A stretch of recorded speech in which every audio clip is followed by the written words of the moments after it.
오늘 주어진 말씀을 가지고 사랑이 사랑을 낳습니다 라는 제목으로 하나님 말씀 나눌 때 큰 은혜 받으시기를 바랍니다. 따라하겠습니다. 사랑이 사랑을 낳습니다. 오늘 말씀을 잘 들으시고 말씀을 실천하는 성도님들 되시기를 예수님의 이름으로 간곡하게 부탁을 드립니다. 성경은 우리에게 첫째로는 하나님을 사랑하고 그 다음으로는 이웃을 사랑하라고 분명히 말씀하고 계십니다. 그렇기 때문에 우리는 이 두 가지의 사랑이 반드시 우리들 속에 나타나야 합니다. 하나님을 사랑하는 일을 가장 첫째로 두고, 그리고 그 하나님의 사랑을 아는 자는 반드시 이웃을 사랑하게 되어 있기 때문에 우리가 이웃을 사랑하는 것까지도 우리들 가운데 반드시 나타나야 되는 것이죠. 그래서 예수님은 이 부분에 대해서 우리에게 예수님 스스로도 강조하셨던 부분입니다. 마태복음 22장 36절로부터 40절의 말씀을 읽어주시죠. 선생님이여, 율법 중에 어느 계명이 크니까? 예수께서 가라사대 네 마음을 다하고 목숨을 다하고 뜻을 다하여 주 너희 하나님을 사랑하라 하셨으니 이것이 크고 첫째 되는 계명이요, 둘째는 그와 같으니 네 이웃을 네 몸과 같이 사랑하라 하셨으니 이 두 계명이 온 율법과 선지자의 강령이니라. 자, 이 말씀에도 그렇게 기록이 되어 있듯이 하나님을 사랑하는 것과 이웃을 사랑하라고 하는 계명이 율법의 강령이다라고 할 정도로 분명히 이 두 가지에 대한 계명은 하나님이 매우 강조하고 있는 말씀입니다.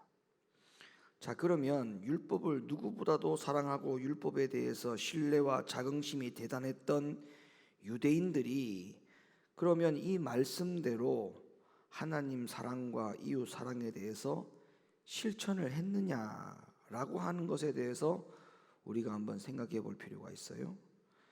여러분, 성경에서는 유대인들이 어떻게 했다라고 기록하고 있는지를 우리가 한번 확인해 보도록 하겠습니다. 자, 먼저 유대인들이 율법에 대해서 얼만큼 사랑하고 신뢰를 했느냐부터 한번 확인해 볼게요.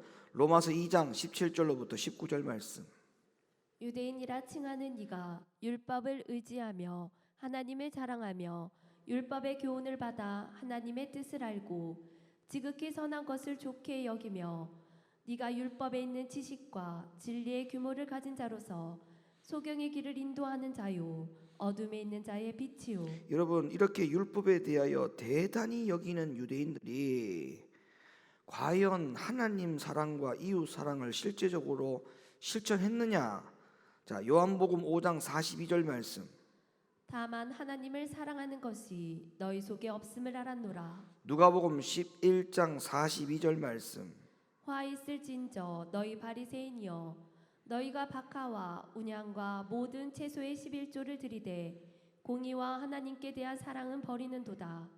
그러나 이것도 행하고 저것도 버리지 아니하여야 할지니라. 여러분, 결론적으로 유대인들은 하나님의 율법에 대해서 굉장한 자긍심과 자부심을 가지고 있었지만, 그러나 그들은 그 율법을 자긍심을 갖고 있는 그 율법에 기록되어 있는 하나님을 사랑하는 것과 이웃을 사랑하라고 하는 그 계명에 대해서 그들은 실제적으로 실천하지 않았습니다. 그래서 저는 이 유대인들, 율법을 굉장히 좋아하고 율법에 대해서 굉장히 자부심을 가지고 있는 이들에 대해서, 이들이라고 하는 것은 유대인들을 말하는 겁니다. 이 유대인들에 대해서 율법만 사랑할 줄 알고 율법에 기록되어 있는 말씀을 지키지 아니하는 이런 행태를 가르쳐서 저는 유대인들을 괴물이다 이렇게 표현을 하고 싶습니다. 무슨 말이냐면 율법적이니까 괴물이 되어버린 거예요. 율법적인 거예요. 율법적이다.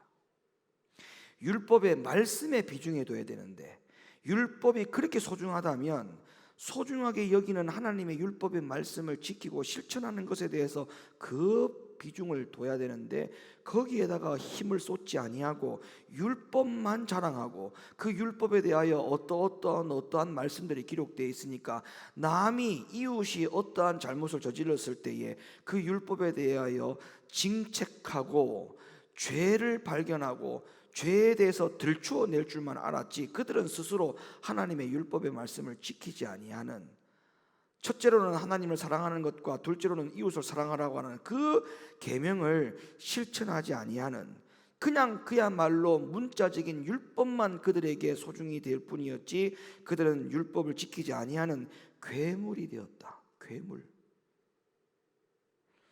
여러분, 율법의 목적이 뭐냐면 율법의 목적은 죄를 알게 하는 것이죠. 죄를 깨닫게 하는 것이 율법의 목적이지 않습니까?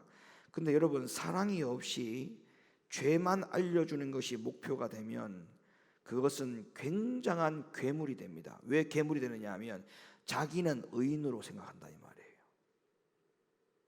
남의 죄에 대해서 지적만 하니까 자기는 마치 죄가 없는 사람처럼 스스로 착각을 하게 만들거든요. 그러니까 그게 바로 괴물이 아니고 뭡니까?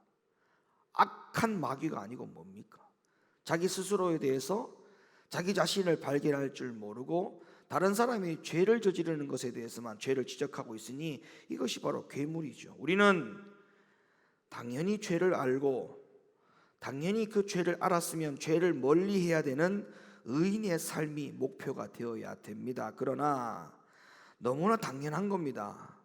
그러나 그런 의인의 삶을 서기관과 바리새인들은 예수님으로부터 그들이 살아왔던 삶의 방식에 대해서 그들이 스스로 우리는 의인이다, 우리는 모든 율법을 다 행하는 사람이다 라고 말하면서 그들은 스스로 의인이다 말하고 하면 그런 삶에 대하여 예수님으로부터 지적을 받았던 사실이 있잖아요. 자, 우리가 그 말씀으로 한번 들어가 볼게요. 마태복음 5장 17절로부터 20절 말씀 읽어주시죠. 내가 율법이나 선지자나 폐하러 온 줄로 생각지 말라. 폐하러 온 것이 아니요 완전케 하려 함이로라. 진실로 너희에게 이르노니 천지가 없어지기 전에는 율법의 1.1획이라도 반드시 없어지지 아니하고 다 이루리라.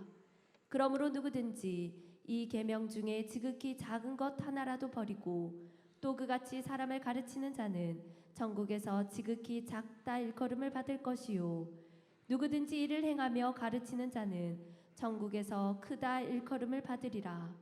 내가 너희에게 이르노니 너희 의가 서기관과 바리새인보다 더 낫지 못하면 결단코 천국에 들어가지 못하리라. 자, 율법을 그렇게 강조하게 여기고 하나님의 율법에 대해서 그들이 굉장히 지키려고 몸부림치고 애를 썼다라고 하는 그들의 의인이라고 자칭하는 서기관과 바리새인들을 예수님은 뭐라고 말씀하셨냐면 너희들은 결단코 천국에 못 간다. 또한 오늘날에도 서기관과 바리새인들처럼 의를 지키려고 하는 자도 마찬가지. 그러나 잘 기억하여라. 너희들의 의가 이 서기관과 바리새인들의 의보다 더 낫지 아니하면 결단코 너희들도 하나님 나라에 못 들어간다. 여러분, 우리가 잘 아시다시피 과거의 옛 언약이라고 말하는 이 율법은 어디에 새겨졌다고 했습니까? 모세가 이 율법을 어디에 새겨진 율법을 모세가 시내산에서 들고 내려왔죠? 돌판에, 십계명에. 그러나 옛 언약의 율법이 하나도 오늘날에 폐해지지 않았다라고 주님이 분명히 말씀했지 않습니까? 그 말을 한 이유는 바로 이거예요. 그 율법이 오늘날 어디 갔느냐? 법궤는 사라졌고 오늘날에 두 돌판에 새겨진 모세가 받았던 돌판에 새겨진 그 율법은 오늘날에 없지만 그럼에도 불구하고 예수님은 그 율법이 없어진 것이 아니다 라고 말씀하신 그 이유가 바로 뭐냐 하면 그 율법이 오늘날에는 우리의 마음판에 새겨졌기 때문에 그렇다는 거죠. 그래서 성령에 의해서 우리의 마음과 생각에 이 율법이 기록되었다. 그렇기 때문에 오늘날에는 그 율법이 돌판에 새겨진 것이 아니고 돌판에 새겨진 그 율법이 없어졌다고 해서 율법이 없어진 것이 아니라 그 율법이 오늘날에는 우리의 마음과 생각에 그 하나님의 말씀이 기록되었기 때문에 그렇다면 오늘날에는 우리가 서기관과 바리새인보다 더 나은 의, 서기관과 바리새인들은 율법에 돌판에 새겨진 율법에 의거하여 그들이 살아왔다고 하지만 그럼에도 불구하고 그 의는 완전한 의가 되지 못했다라고 말하지 않습니까? 그러면 오늘날에 우리가 그들의 의보다 더 나은 의를 가져야 한다는 말이거든요. 그러니까 우리는 뭐예요? 돌판에 새겨진 그 율법의 말씀이 마음과 생각의 판에 새겨진 이 말씀을 기점으로 해서 생각으로 뭔가 잘못을 저지를 때마다 생각에 기록되어 있는 하나님의 말씀을 가지고 생각에 잘못되어지는 그 죄의 길을 다스릴 줄 알아야 되고, 마음으로 뭔가 죄를 지으려고 할 때 마음판에 이미 새겨진 하나님의 말씀을 통해서 마음으로 지으려고 하는 그 죄를 멀리하라 이 말이죠. 그 의를 우리 보고 강력하게 요구하고 있는 것입니다. 그 의를 이루지 아니하면 하나님은 우리에게 하나님의 율법의 말씀은 율법의 말씀이고 그 말씀을 지켜 행하지 아니하는 유대인들과 서기관과 바리새인들의 그러한 행태들과 별 차이가 없다는 것이죠. 고린도후서 3장 3절 말씀을 한번 읽어주시기 바랍니다. 너희는 우리로 말미암아 나타난 그리스도의 편지니 이는 먹으로 쓴 것이 아니요 오직 살아계신 하나님의 영으로 한 것이며 또 돌비에 쓴 것이 아니요 오직 육의 신비에 한 것이라. 히브리 8장 10절을 또 읽어주시죠.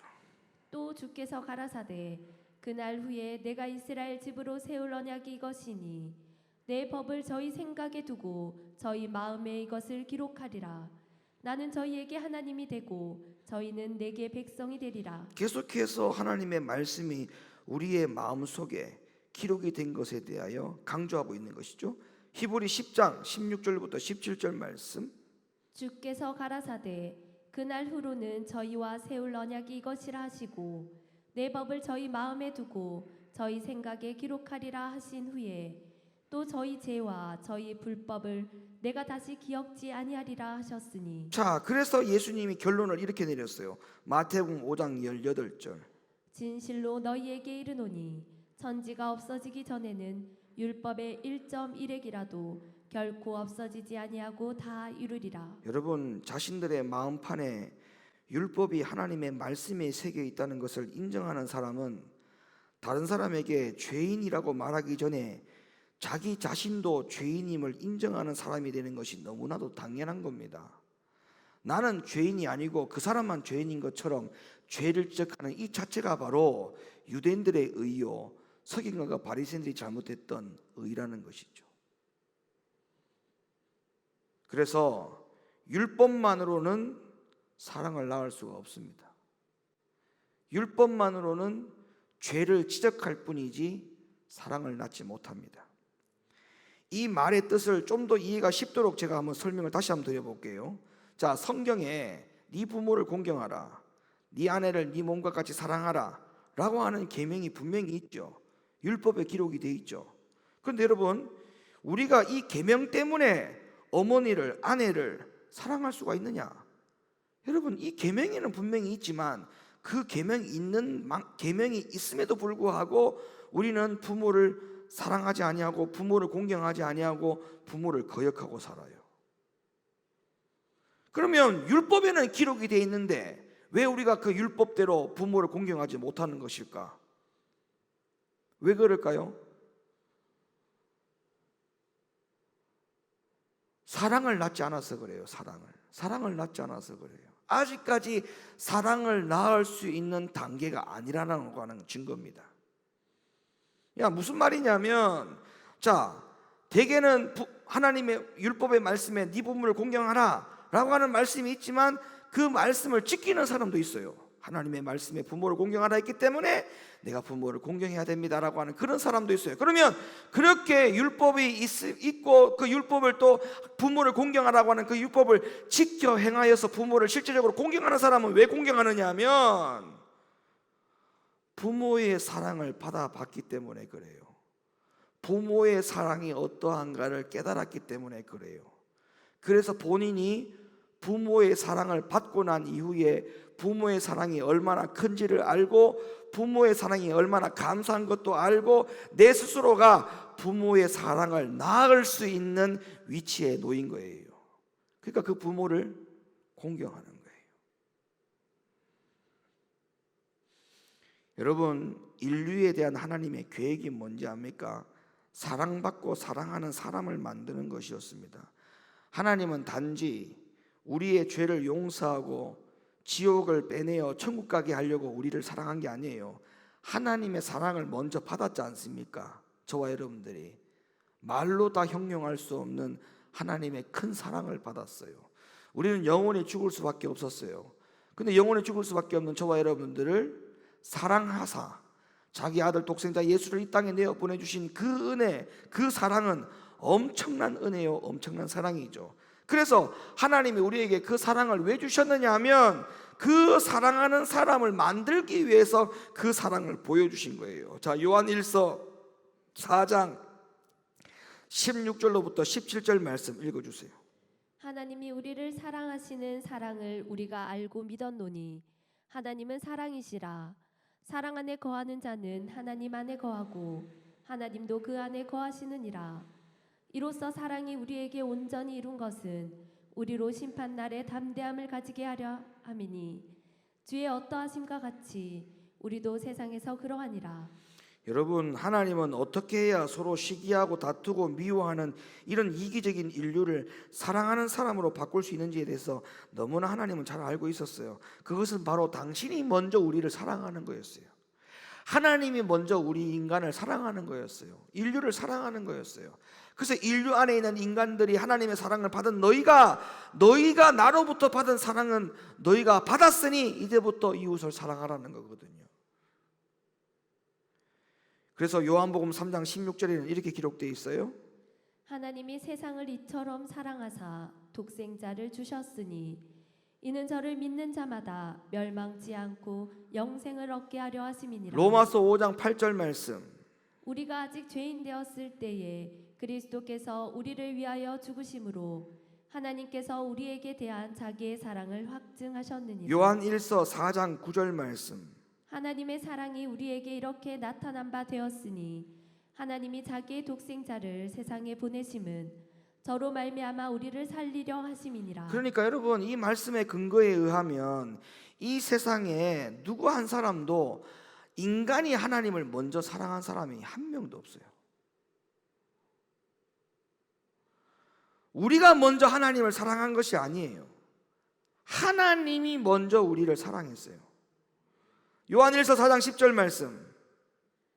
사랑은 여기 있으니 우리가 하나님을 사랑한 것이 아니요 오직 하나님이 우리를 사랑하사 우리 죄를 위하여 화목제로 그 아들을 보내셨음이니라. 그러니까 이 결과 우리 역시 하나님을 사랑하게 된 것이거든요. 요한일서 4장 19절.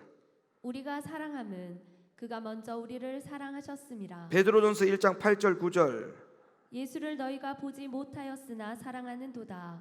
이제도 보지 못하나 믿고 말할 수 없는 영광스러운 즐거움으로 기뻐하니 믿음의 결국 곧 영혼의 구원을 받음이라. 자, 그러니까 우리가 왜 하나님 사랑해야 되고 우리가 왜 이웃을 사랑해야 되느냐 하면 하나님으로부터 하나님이 먼저 우리를 사랑하고 하나님 먼저 나를 사랑하셨다. 그 사랑을 받은 우리가 당연히 하나님을 사랑하는 것이 마땅한 것이고, 부모로부터 받은 사랑의 자식이 그 사랑을 깨닫고 그 사랑을 안다면 성경 말씀에도 네 부모를 공경하라고 하는 그 말씀이 있듯이 내가 부모로부터 받은 사랑이 있으니까 그 사랑을 안 자식, 그 사랑을 깨달은 자식은 부모를 공경하게 되어 있어요. 하나님의 사랑을 받았기 때문에 하나님이 모든 인류의 사랑을 주셨거든요.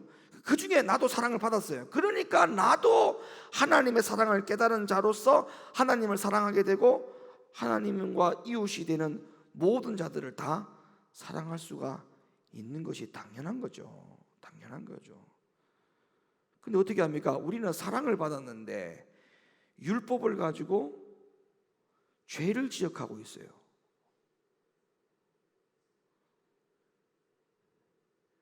이러니까 성경에서는 탕감받은 빚진 자에 대한 예화가 나오는 거예요. 성경에서.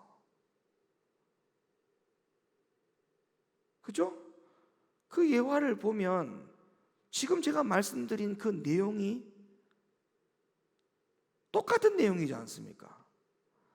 모든 빚진 자의 빚을 다 탕감해 주었는데 탕감을 받고 돌아가는 길에 길거리에서 동무를 만났어요. 그 동무가 자기에게 빚진 그것을 용서하지 않고 멱살 잡고 길거리에서 난리를 친 거 아닙니까? 그 소문을 이 왕이 임금이 듣게 된 거잖아요. 그래서 즉시 다시 소환해라.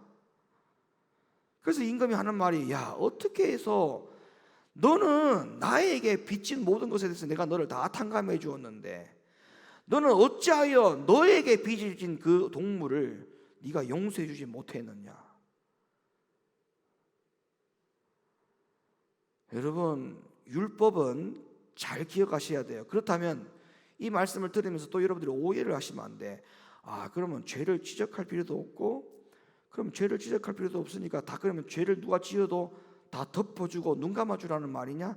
아니에요. 제 말은 그런 말이 아니에요. 율법이 있기 때문에 죄를 구분할 수 있는 능력은 우리들 가운데 다 있어요. 이렇게 하면 하나님 앞에 죄다. 안식일을 거룩히 지키지 아니하면 죄다. 하나님 외에 다른 신을 섬기면 죄다. 우상에게 절하면 죄다. 이런 죄가 무엇인지에 대해서 다 알잖아요. 근데 그 율법을 주신 목적이 나로 하여금 다른 사람에게 죄를 지적할 수 있는 권위를 우리에게 위임을 해준 게 아니란 말이에요. 그것은 전부 다 뭐예요? 나에게 주시는 거예요. 나에게. 내 스스로가 죄를 깨닫고 율법에 근거하여 하나님의 말씀에 순종하지 아니하는 그 어떠한 행위들도 다 죄라는 사실을 내 자신에게 먼저 칼을 대라는 겁니다. 내 자신에게만 칼을 댈 수 있는 권위를 주신 것이지, 하나님이 우리에게 율법을 준 것은 그 율법을 가지고 다른 사람에게 칼을 대라고 준 게 아니란 말이에요.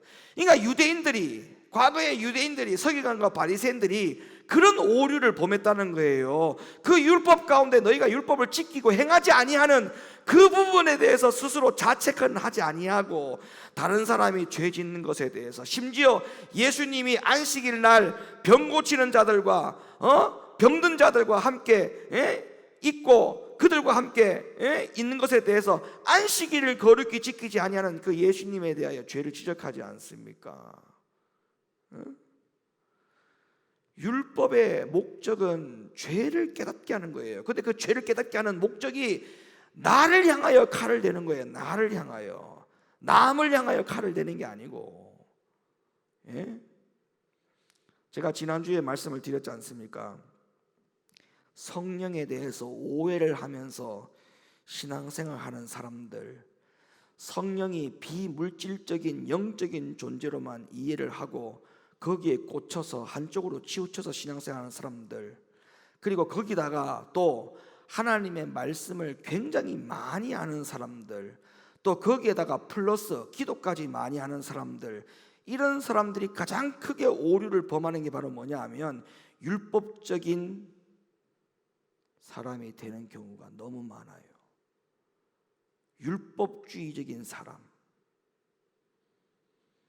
하나님의 말씀에 이렇게 하면 죄라고 했지 않느냐, 자기 스스로 죄를 견책하고 그 율법의 하나님의 말씀을 지켜 행하지 아니하는 그것에 대하여 자기에게 먼저 매를 대지 아니하고 다른 사람에게 매를 대려고 하고 다른 사람에게 죄를 지적만 하려고 하는 이런 풍조가 교회 안에 많이 있습니다. 교회 안에 많이 있습니다. 안 되는 거예요. 분명히 기억하세요. 그런 거 다른 사람의 죄를 지적하기 전에 하나님의 율법의 첫 번째 강령은 하나님을 사랑하는 것과 두 번째 계명은 내 이웃을 사랑하라.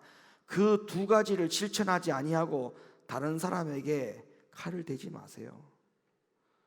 그 두 가지의 율법의 첫 번째 강령과 두 번째 강령을 분명히 말씀하고 있지 않습니까? 하나님을 첫째로 사랑하는 것과 그 사랑을 네가 알고 깨달은 자는 그 사랑을 가지고 네 이웃을 사랑할 줄 알아야 된다. 우리는 이 두 가지 계명을 지키지 아니하면서 다른 여러 가지 율법의 말씀들을 구구절절 가지고 와서 이것도 안 하니까 너는 죄인, 이것을 안 하니까 너도 죄인, 죄인. 이런 신앙생활 하지 마란 말이에요. 이런 신앙생활을. 이런 신앙생활은 너무나 잘못된 신앙생활이라는 거예요.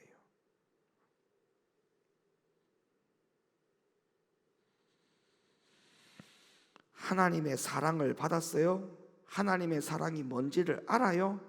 그러면 하나님 사랑해야죠. 그리고 나 같은 사람이 먼저 하나님의 그 엄청난 사랑을 받았어요? 그러면 나와 똑같은 그 옆에 사람, 그 옆에 사람도 나와 똑같은 사람이에요. 하나님으로부터 사랑을 받을 만한 자격이 없는 사람이에요. 나 같은 사람도 하나님 사랑했다면 내 이웃도 하나님 앞에서는 똑같은 입장이기 때문에 똑같이 사랑해야죠. 사랑해야죠. 그것을 주님이 우리에게 말씀하고 있습니다. 요한복음 13장 34절로부터 35절 말씀. 새 계명을 너희에게 주노니 서로 사랑하라. 내가 너희를 사랑한 것 같이 너희도 서로 사랑하라. 너희가 서로 사랑하면 이로써 모든 사람이 너희가 내 제자인 줄 알리라. 에베소 5장 1절로부터 2절. 그러므로 사랑을 입은 자녀같이 너희는 하나님을 본받는 자가 되고 그리스도께서 너희를 사랑하신 것 같이 너희도 사랑 가운데서 행하라. 그는 우리를 위하여 자신을 버리사 향기로운 제물과 생축으로 하나님께 드리셨느니라. 여러분, 하나님께로부터 사랑을 받은 사람은 사랑을 낳아요. 사랑을 낳아야 된다니까요. 하나님으로부터 사랑을 받은 사람은 나로부터 또 하나님의 사랑을 낳아야 돼요. 여러분, 이게 무슨 말인지 이해가 가세요 지금? 예? 이해가 가야 됩니다.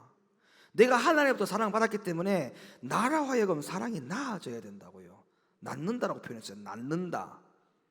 예? 여러분이 애를 놓을 때 부모랑 똑같이 닮은 자식을 놓지 않습니까?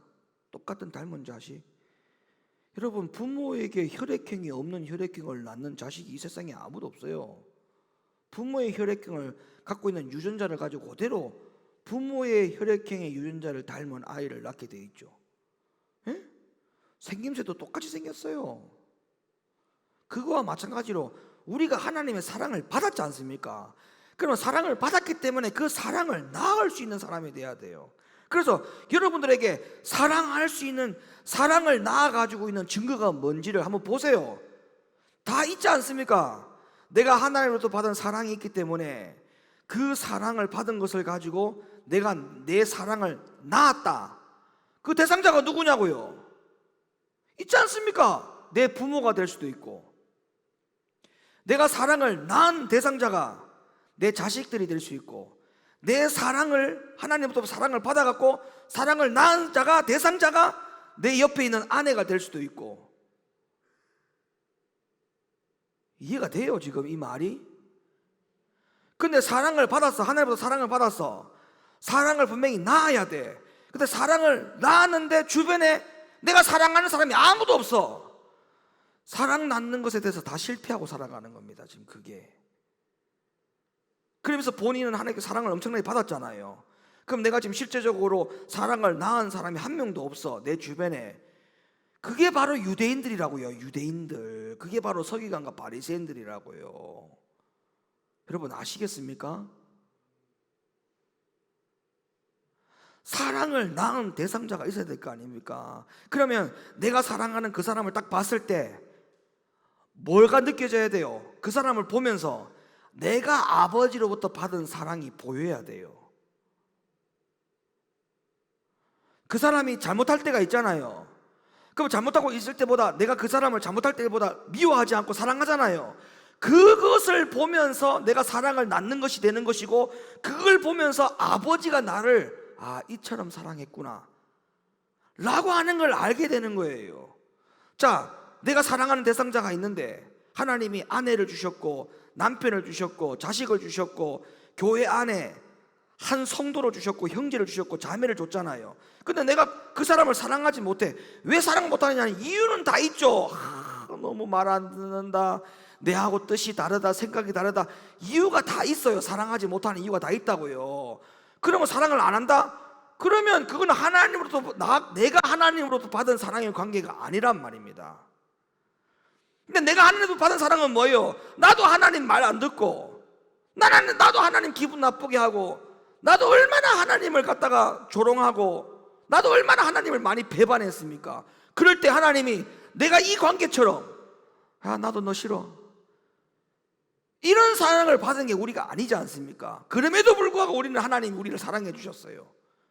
그러면 내가 그 사람을 볼 때 그래, 저렇게 말 안 듣네, 저렇게 말 안 듣네, 나랑 코드가 너무 안 맞네, 그래, 그럼에도 불구하고 그래, 저 모습이 바로 내 모습이다 하나님 앞에. 이름에도 불구하고 하나님 나를 사랑해 주셨는데 내가 이 사람을 사랑하지 못할 게 뭐가 있어? 사랑이 사랑을 낳아야 된다고요. 이해가 되십니까? 지금 제 말이. 사랑이 사랑을 낳아야 돼요. 사랑이 사랑을 낳아야 돼요. 부모를 공경하지 않아요. 그러면서 본인은 하나님의 사랑을 받은 사람이라고요. 부모를 공경하라고 하는 게 하나님의 율법 아닙니까? 말씀 아닙니까? 부모를 공경해야죠. 부모를 공경 안 한다? 그러면 본인 스스로 하나님 나 사랑하는 거 거부하셔야 돼. 거부하셔야 돼. 왜? 눈에 보이는 부모님 공경 안 하는데 눈에 보이지 않는 영적인 부모를 공경한다? 이런 말도 안 되는 경우가 어디 있습니까? 눈에 보이지 않는 아버지로부터, 아비로부터 우리가 사랑을 받고 있단 말이에요. 육신의 눈에 보이는 부모로부터 사랑을 받았지 않습니까? 그럼 눈에 보이지 않는 아버지 부모로부터 사랑을 받았으면 그 아버지 하나님을 공경하잖아요 지금. 그러면 육신적인 부모로부터 공경을 받고 사랑을 받았으면 육신적인 부모도 공경을 해야지요. 그러니까 모든 원리가 다 마찬가지예요. 하나님부터 사랑을 받았으니까 나 또한 사랑을 낳아야 돼요. 그래서 사랑을 낳은 결과물이 어디냐? 그러면은 내 주변을 돌아봤을 때, 교회에 왔을 때, 교회 성도들을 딱 볼 때, 성도들을 볼 때마다 내가 사랑을 낳고 있는 사람이다라고 하는 자부심을 가져야 돼요.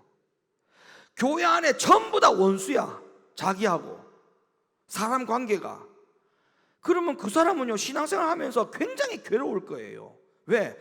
사랑을 낳지 못하고 살아가는 사람이야. 그 사람이 바로 아버지부터 사랑을 받다고 말하는데 교회 안에서 전부 다 원수가, 전부 다 관계가 안 좋아. 그 사람은 사랑을 낳지 못하고 살아가는 사람, 불쌍한 사람, 불쌍한 사람, 불쌍한 사람.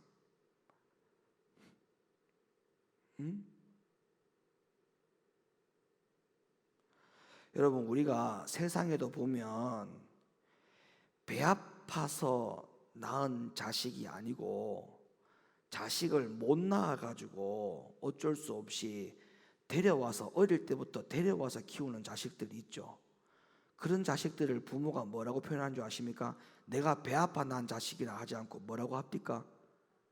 마음으로 낳은 자식이다, 이런 말을 하죠.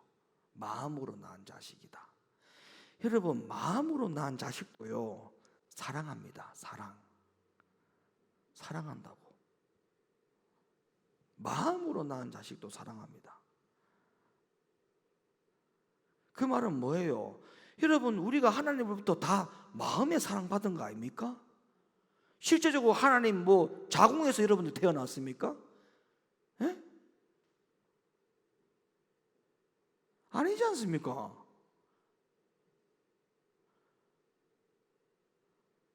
우리가 어떻게 해야 되겠습니까? 사랑을 받았으면 사랑을 낳아야죠. 응? 사랑을 낳은 대상자들이 이 교회 안에 수두룩할 수 있기를 바랍니다. 여러분의 사랑을 낳은 사람들이, 대상자들이. 아멘 하시죠? 사랑을 낳은 대상자들이 교회 안에 수두룩하시기를 바랍니다. 여러분 가정도, 여러분의 가정의 식구들이 전부 다 사랑을 낳은 결과물들이 다 있기를 바랍니다. 예? 사랑을 낳은 결과물. 에베소 5장 25절.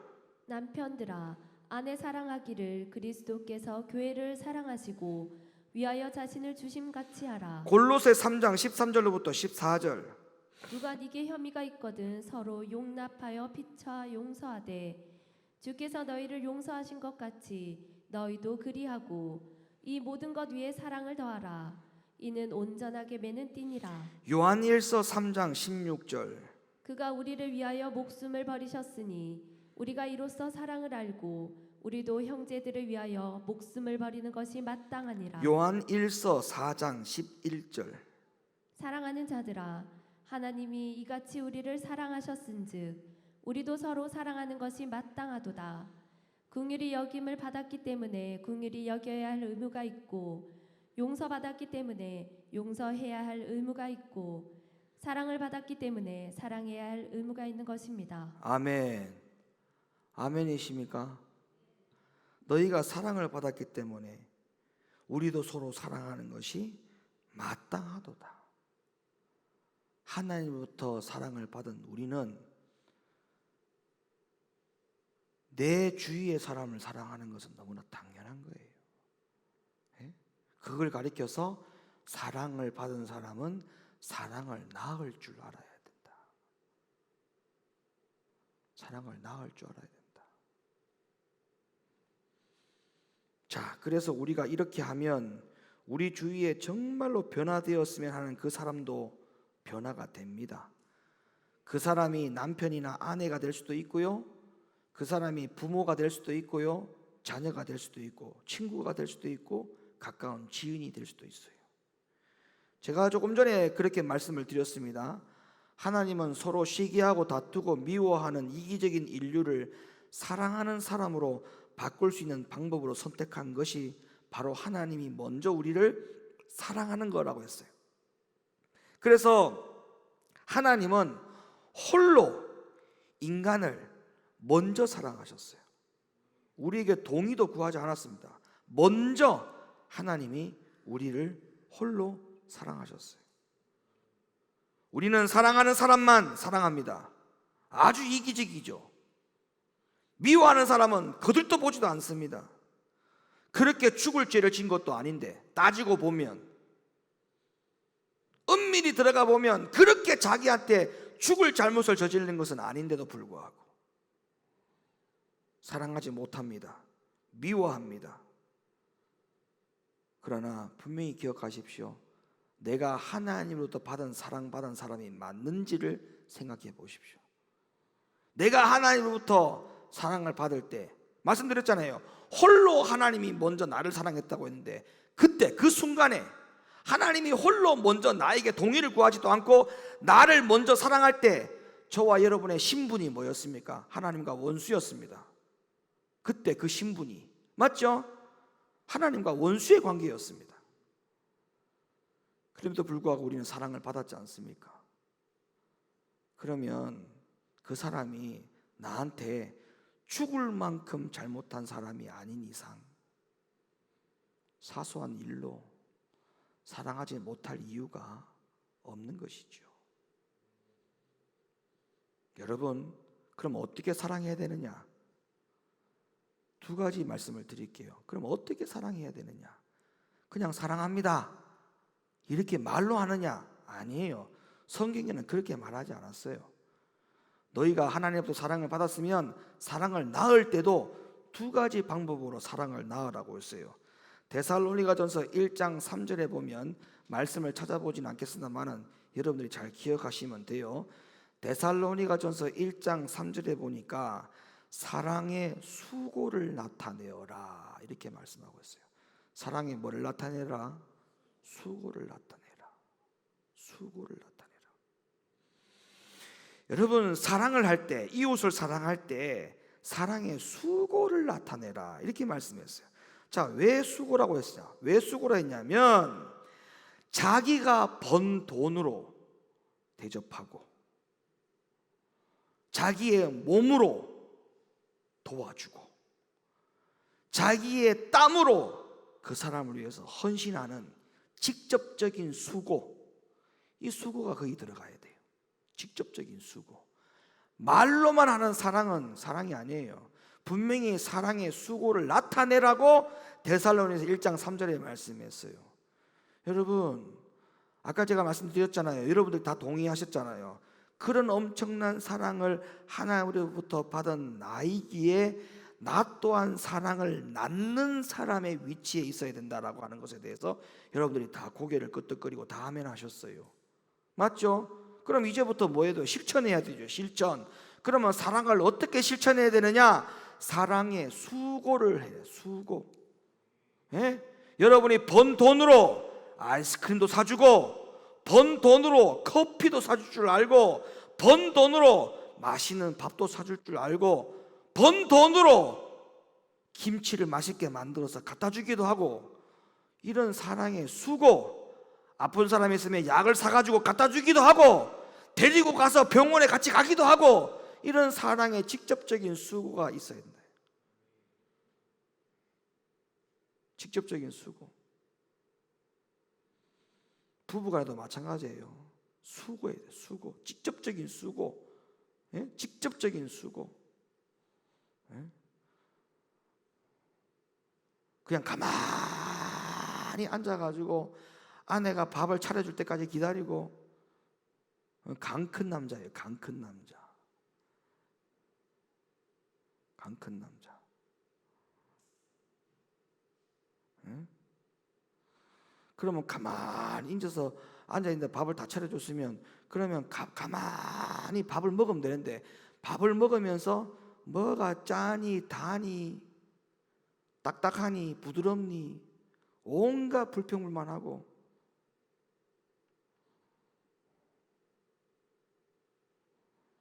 수고는 한 사람만 하는 게 아니에요. 다 수고해야 돼요. 다. 양쪽 다. 예? 양쪽 다. 직접적인 수고. 두 번째, 요한 1서 3장 18절에 보니까 뭐라고 말씀하고 있냐면, 어떤 사랑을 하라고 여기에 기록되어 있는 줄 아십니까? 예수님을 본받아 행함과 진실함으로 사랑하라, 이렇게 기록되어 있어요. 예수님을 본받아 행함과 진실함으로 사랑하라. 여러분, 저를 한번 보세요. 여러분, 예수님이 병든 자를 고치고 기도하고 고쳤을 때, 예? 아니면 죄인에게 다가가서 그들에게 죄를 알려주고 위로해 줄 때, 예? 여러분, 얼마나 그 안에 진실함이 있었겠어요. 진실함이.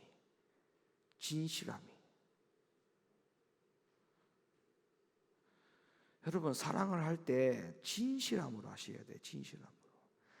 진실이 사랑하는 마음으로 진실하게 사랑해요. 진실하게. 근데 그 진실 사랑이 누구의 마음을 갖고 오라는 거예요? 예수님의 마음을 가지고 와서, 예수님이 진실한 마음으로 대했듯이 너희들도 예수님의 마음을 가지고 진실히 사랑하라는 거예요. 진실히 사랑하라. 진실히 사랑하라. 자, 이제 결론입니다. 우리 높은뜨 교회 성도 여러분, 사랑을 낳을 수 있는 사람이 되세요.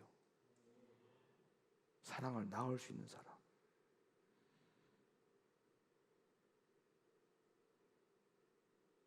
여러분 스스로 마음으로 하나님 앞에 내가 사랑으로 낳은 내 형제, 사랑으로 낳은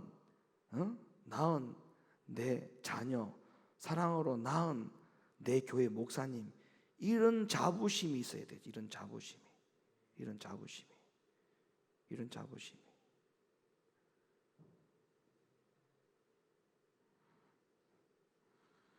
그래서 절대 율법적인 하나님의 말씀을 가지고 본인 스스로에게 칼을 대지 아니하고, 다른 사람에게만 그 율법을 가지고 잘못된 죄를 지적하고 다니는 율법주의의 괴물이 되지 말고, 우리 모두는 다 그 하나님의 율법의 말씀에 죄를 적용시킬 때 나에게만 적용을 시키세요. 나에게만. 그 말씀을 다, 죄를 들추어내는 일은 다 나에게만 충분히 하세요. 나에게만. 그리고 이웃을 향해게는 죄를 들추어내지 말고 받은 하나님으로부터 받은 사랑을 낳는 위치에서 그렇게 신앙생활을 하셨으면 좋겠습니다. 아멘이시죠? 네, 아멘이시죠. 그런 믿음의 성도들이 다 되실 수 있기를 예수님의 이름으로 간절히 축원합니다. 기도합니다.